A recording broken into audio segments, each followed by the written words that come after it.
I was recently enjoying a latte in a little NYC coffee shop, and it reminded me of two iconic NYC coffee shops, the Seinfeld coffee shop and the Friends coffee shop. So many pivotal scenes in both shows happened in these coffee shops. So today, we'll take a scene from Friends and we'll do a full analysis to help us understand the American accent better in order to improve listening comprehension. By the way, I said so many pivotal scenes in both shows happened in these coffee shops. Do you know what pivotal means? The definition is being of vital or central importance, crucial. In other words, really important to the storyline, the development of the characters, and so on. Pivotal scenes. First, this is the scene we'll study today. If I were omnipotent for a day, I would want world peace, no more hunger, good things for the rainforest, and bigger boobs. Well, so you took mine. Chandler, what about you? If I were omnipotent for a day, I'd make myself omnipotent forever. See, there's always one guy. If I had a wish, I'd wish for 3 more wishes. Now let's do an in-depth analysis. If I were omnipotent for a day, I would want When you're omnipotent, it means you're all-powerful. We use this word with God, for example. God is omnipotent. So now they're discussing, what if I was? if I were omnipotent for a day, if I were omnipotent for a day, if I were omnipotent for a day. This is the subjunctive mood that is not reality, and that's why we're conjugating to be with were. I were. If I were, I would do this. Not reality, but if Phoebe happens to be so lucky as to be omnipotent for a day, this is what she would do. If I were. If it's something that happened in the past, we would use was. For example, I was there. But if we were going to talk about something that didn't happen, then we would say, if I were there, I would have said something. So that's the difference between was and were. Were is subjunctive. So they're all using the subjunctive mood here. If I were omnipotent for a day, if I were omnipotent for a day, if I were omnipotent for a day. I didn't introduce myself. How rude. I'm Rachel, and I've been teaching English and the American accent on YouTube for over 15 years. Check out rachelsenglish.com/free to get my free course, The Top 3 Ways to Master the American Accent. You'll start hearing the difference immediately with this method. Back to the analysis. If I were omnipotent for a day. If I were omnipotent for a day, so we have 3 stressed words there. We have if I were omnipotent, and in these cases, all of our stressed syllables are going down then up. This is to show that this is the first half of the phrase and she's gonna add more to it. If I were omnipotent for a day. If I were omnipotent for a day. If I were omnipotent for a day. If I were omnipotent for a day. She's saying like with the as in father vowel. Omnipotent. Omnipotent. Omnipotent. Omnipotent. Omni. Our stressed syllable has the I as in sit vowel. Then forget the O, forget the E. They're both schwa. Patent, patent, patent, patent, patent. You want those to be said quickly. The way that you can help yourself pronounce a long multi-syllable word more easily is to really focus on stress. So break it up like this. That's unstressed, low in pitch, fast. Ne. This one is stressed. In this case, ne. It has a change in pitch, down and then up, longer, louder. Ne. And then 2 unstressed syllables, patent, patent. And when you're practicing unstressed syllables, see how much you can simplify your mouth movement. Omnipotent. If I were omnipotent for a day, omnipotent, tint. And she's doing a stop T here, not releasing the T at the end. Omnipotent. Omnipotent. Omnipotent. omnipotent. You know what? It almost sounds like omnipotent, doesn't it? She's making this more of a flap T. Omnipotent. Ra, ra, ra, ra, ra. The tongue bouncing against the roof of the mouth. Omnipotent. Omnipotent. Omnipotent for a day. For a day. For a day. So we have two unstressed words in a row, and 4 is really reduced. That's going to sound like for. Really just FR, but in phonetics, in the International Phonetic Alphabet, we would write it F schwa R, for. But there's pretty much no vowel. The R takes over the schwa, for. And the letter A, the article here, is also just a schwa. So it links together really smoothly for a day. For a day. For a day. No breaks between our words here. For a day. For a day. For a day. I would want. So 2 more stressed words here. And again, they have the down up shape. I would want. And just like the NT ending here, she's not releasing the T, but it's want, with this sort of abrupt stop at the end. That's the stop T. I would want. The word would very fast. I would want, when we compare it to the length of I and want. I would write that phonetically W schwa D. There's no L sound in this word, and it's fast. It's would. And it's not very loud. I would want, would.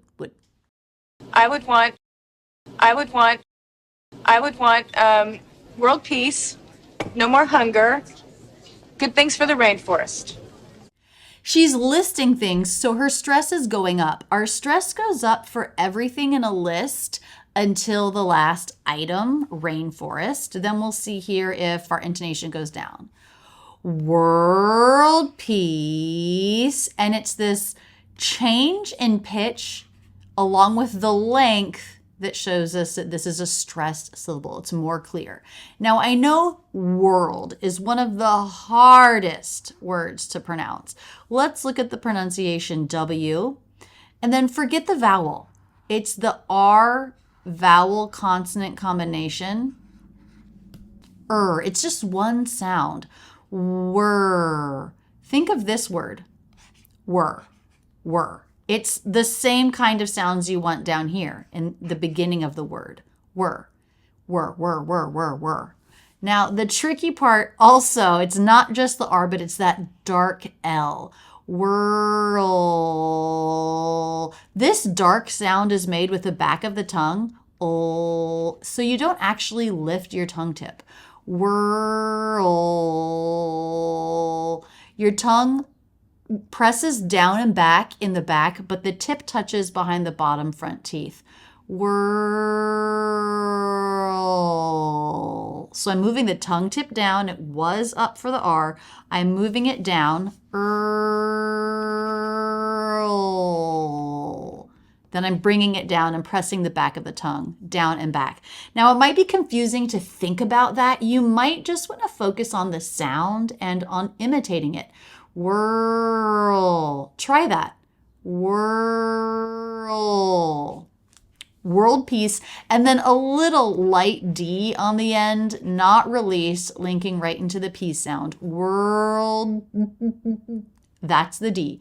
World peace. World peace. World peace. World peace.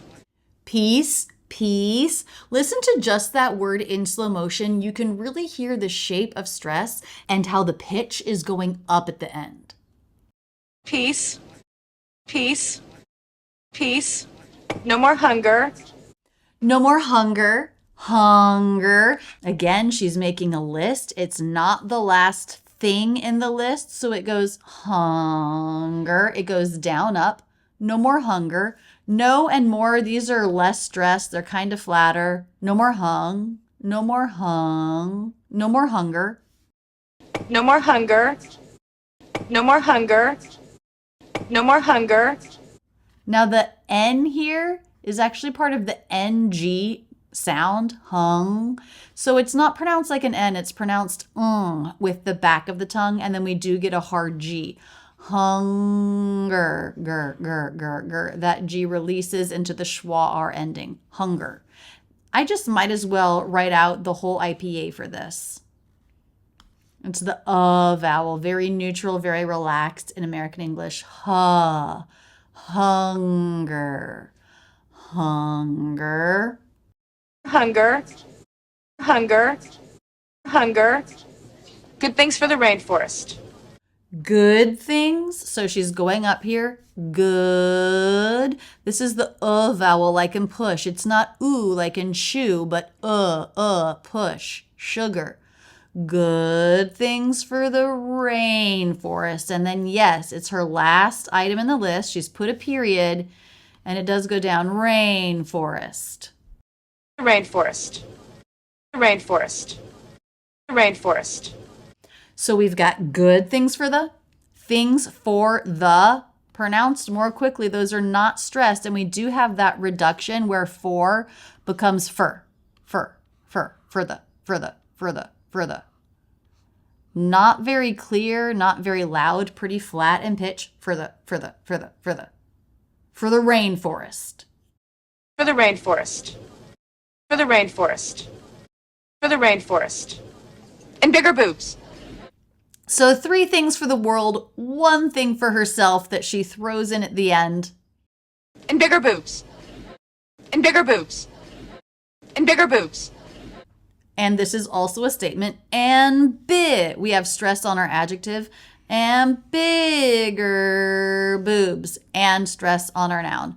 The word and, the D is dropped.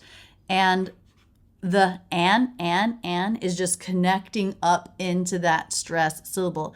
And bigger boobs. Here, double O is the oo vowel, like in shoe. Here, it's the vowel, like in push. So double O can have a couple different pronunciations. The oo vowel and the vowel. We see both of those examples here. And bigger boobs. And bigger boobs. And bigger boobs.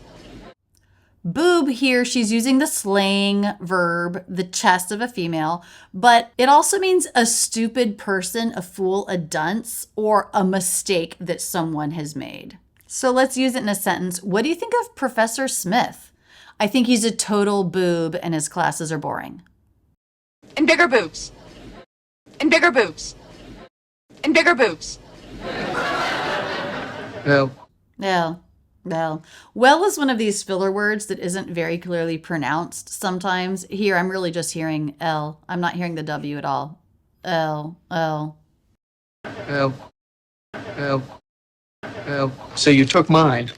See, you took mine. So we have 2 stressed words in that phrase. See and you are just going up towards our first stressed syllable. See, you took mine. The word you is not fully pronounced. It's reduced. I would write that with the Y consonant and the schwa vowel. A lot of our words in English, a lot of our common words like you, like for, the vowel gets replaced with the schwa. See ya. See ya took mine. So you took mine. So you took mine. So you took mine. Took mine. These both have more length and an up-down shape of stress, a pitch change. See ya. That is fast. Now we have another double O here. Took. Which pronunciation is that? Took. It's the vowel that we had in good. That's the same vowel we have in push and sugar. Took. Took mine. Took mine. Took mine. Took mine. Chandler, what about you? Chandler. Questioning intonation. First syllable stress. Chandler. Chandler, what about you? What about you? So we have one stress word then after Chandler, and it's you. What and about said very quickly. Let's listen to just those 2 words. What about you? So they're flat and they're fast and they're quieter compared to you, which has more volume and that up-down shape of stress. What about you? What about you? Question words like what, when, where, how, why, usually in questions like this one, they're not stressed. But in a statement, like, I don't care what you said. There, it's a statement. I'm not asking a question. In a statement, then those question words are usually stressed. But here in question, usually unstressed, said very quickly. What about you? What about you? What about you? What about? What about? What about? What about? What about? So we're linking here with a flap T. What about? What about? Da, da, da, da, da, da, da. What about? What about? What about? What about? And he also does a stop T at the end. It's not what about with a true T, but the sound just abruptly stops. What about? What about? What about? That's our stop T. So see if you can say those words as quickly as I am right now. You're going to have to simplify your mouth movements. Try it out. What about?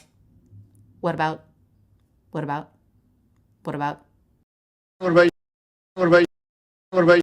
It's not very clear, is it? The contrast of these less clear words with the more clear words like you is an important part of American English.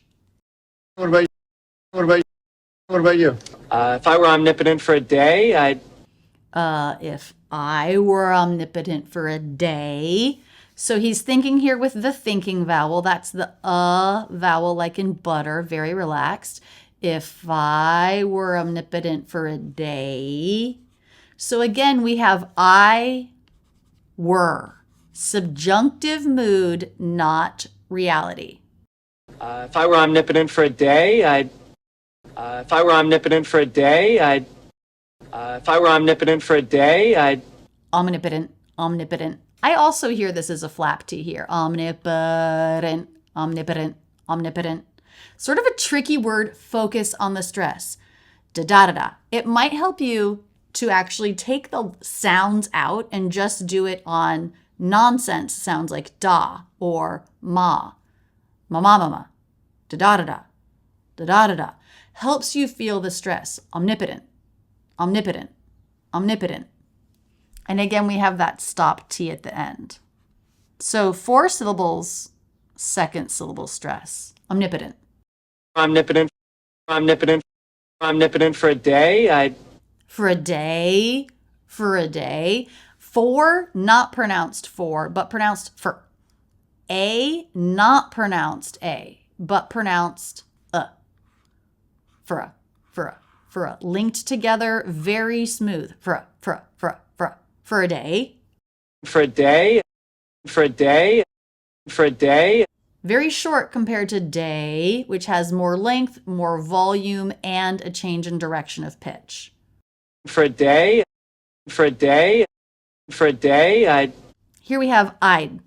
So this is a contraction of I would. When we're talking in the subjunctive mood and we're using if, then we're often using would. If this thing that is not true was true, then I would do this. But it's very common to use would in a contraction. I'd. I'd Day-eyed, and it links together from the A diphthong of day right into the I diphthong of I'd, and D. The D isn't released, it's just made with the tongue up at the roof of the mouth, tip of the tongue at the roof of the mouth, and the vocal cords vibrating. I'd. I'd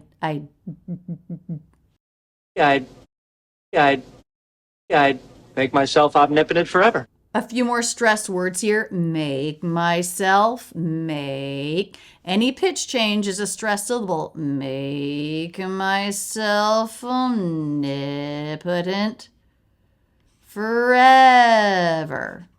And then it's a statement at the end with the intonation going down. Make myself omnipotent forever. Make myself omnipotent forever.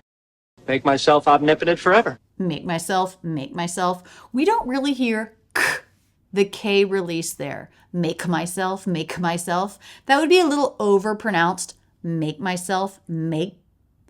So it sounds like there's no K there, but actually the back of my tongue is in position for the K, and that cuts off the air ever so quickly before I go into the M. Make myself. And that's how we hear a K. It's the same thing that happens with the stop T. The air stops, and that's why we hear that stop consonant. Make myself, make. So it's not may. It's not long. There is an abrupt stop. That's what makes us hear a K. Make myself. Make myself omnipotent. Omnipotent. Another flap T and stop T at the end. If this is a tricky word for you, you're going to get a workout working with this dialogue because we hear it 3 times. Omnipotent. Omnipotent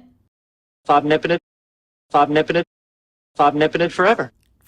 Forever. 2 R's there. Make sure you're not saying forever. It's just the F, schwa, R. Forever. So a quick ER at the end, or I should say schwa R. A quick schwa R. Let me say that again. So a quick schwa R in our first syllable and in our last syllable. Forever.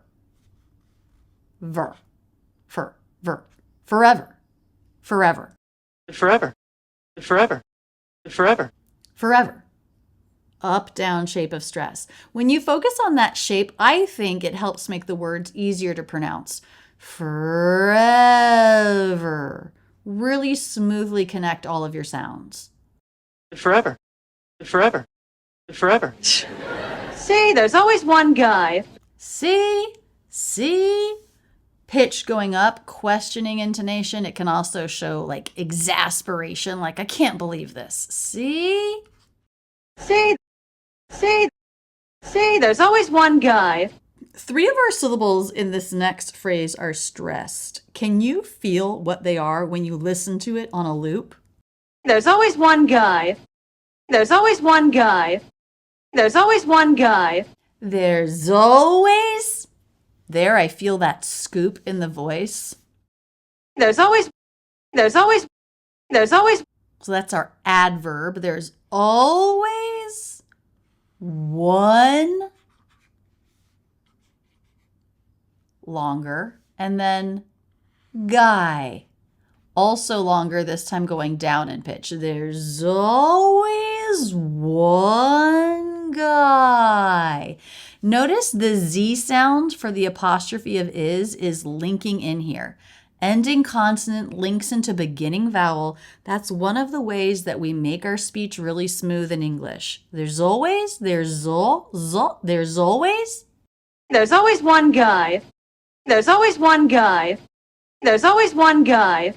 The word one here, it looks like it starts with a vowel, but it actually starts with a W sound.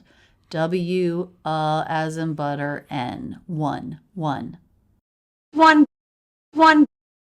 guy. If I had a wish. So she's using sort of a funny voice here because she's pretending to quote that one guy. If I had a wish. We really hear that stretching up of the pitch. Wish. If I had a. These 4 words said very quickly. They're not stressed. If I had a. Almost no vowel here. You could probably just think of the F linking into the I diphthong. Fida. The H is dropped. Linking right into the A vowel. Then a flap linking into the schwa again. Fida.